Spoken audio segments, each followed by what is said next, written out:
This is the Hidden Killers podcast with Tony Bruschi. That it is, and we are talking with Susan Constantine and Phil Waters. Susan, a trial consultant and body language expert, president of the Human Behavior Academy. Phil, a retired detective and a current president CEO of Kindred Spirits Investigations and Security. I want to jump back into discussing the details, the specifics of what we saw go down at the Alex Murdaugh trial. Immediately when the investigators arrived, and then throughout the conversations that were happening initially, he already had the killers in mind. The first thing he's telling them on the 911 call, and when the first responder arrived, was, well, my son was in this boat accident. It's got to be revenge. In few words than not. Is that normal? Is that healthy? I can understand where some people would, if there's something on the back of your mind, some sort of worry of someone threatening you, and then something bad happens. I could see that logically. We're like, oh my gosh, this fear actually happened. But obviously, it's Alex Murdaugh we're talking about. It seemed more like, I'm going to lead you guys down this path right away, rather than what may be evident directly in front of you. Yeah. Well, I'll speak to that, and then, because I know Phil's really good at this stuff too, but that whole investigative thing. For me, it was watching his demeanor. He would troll out, and he was on the phone, right? So, who did he call first? Who did he call second? And this trolling and pacing back and forth was, people will pace when they're upset, truly, but there was this proxemics, like he had to move really away from them. So why, that to me is in secret, in privacy, why would that be? And then when you give up information, and I see, the thing is, Phil's like in that interview room, right? Mm-hmm. So he's like honed in on the dude. Yeah.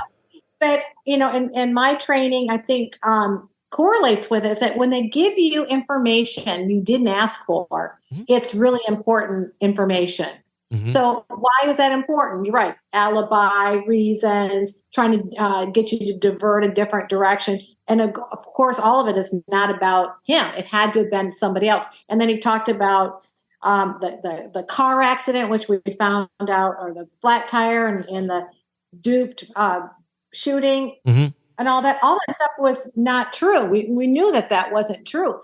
But where he gets into trouble is that he gives up way too much information, and everything he says can be analyzed. And if it doesn't fit, we can find the loopholes. And constantly throughout that time, he was directing in just so many different areas. But he didn't show the grief and the pain and suffering.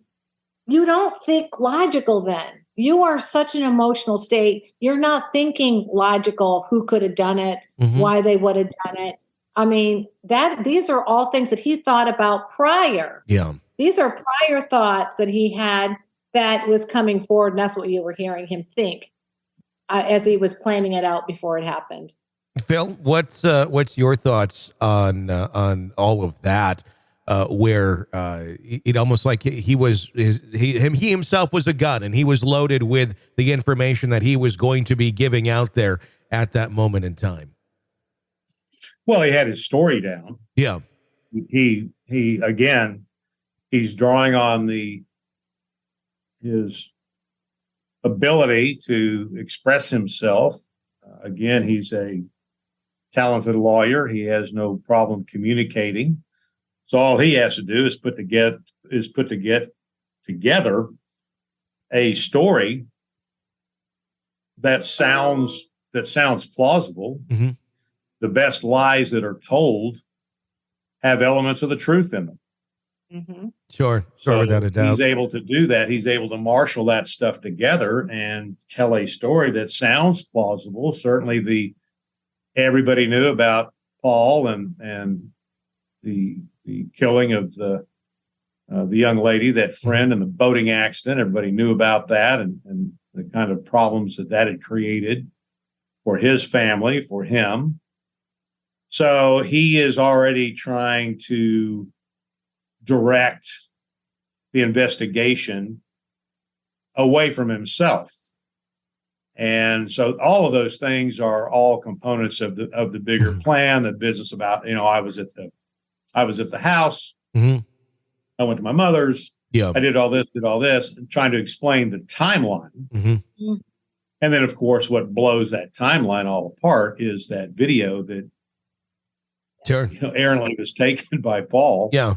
Which puts him right there just seconds before he blows Paul's head off and then murders his wife, guns his wife down. Sure. But in the interview in the room when they got him that day, he's kind of thrown out the outline of his story, and of course they want to talk to him. And this interview in that room is non-custodial. I don't recall seeing where he was Mirandized. He was never in custody. Mm-hmm. He was not under arrest, and he was free to leave that interview at any point in time. So that was all non-custodial stuff, and that's the best setting to conduct these types of interviews. I used to do them all the time. In fact, I would encourage people in classes that I taught that if you can get the non-custodial interview, that is very, very powerful, because they're down there. And I'd always opened up those interviews with, I want to make one thing clear. You're not under arrest. You're not in custody. You're free to leave. Mm-hmm. And I appreciate you coming down here voluntarily to talk to me. And they all sit there and nod and all that good stuff. And that is great stuff. Shows there's no coercion going on. There's no force. There's no pressure. There's no duress. So it gives them an immediate way out. And in watching that, in seeing the interview in the office there, we're getting the full Monty there. He's doing the leg movements. He's bouncing his feet.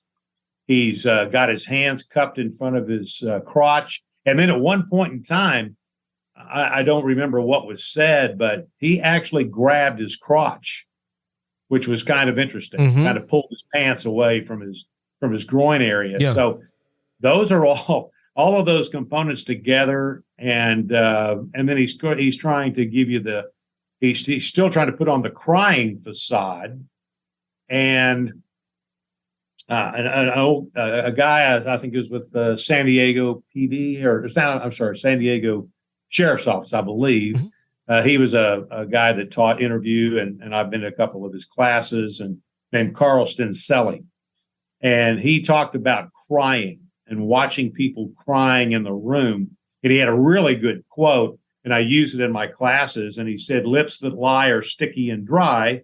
The liar's palms are not. Genuine tears can be verified only when accompanied by snot." So when I'm looking at the interview in the room, the one SLED agent goes and gets him a box of tissues, and he's wiping his eyes. There is no snot. Yeah. All of this crying and going on in that room is a bunch of crap. It is crocodile tears. He's trying to present an image and so forth and so on.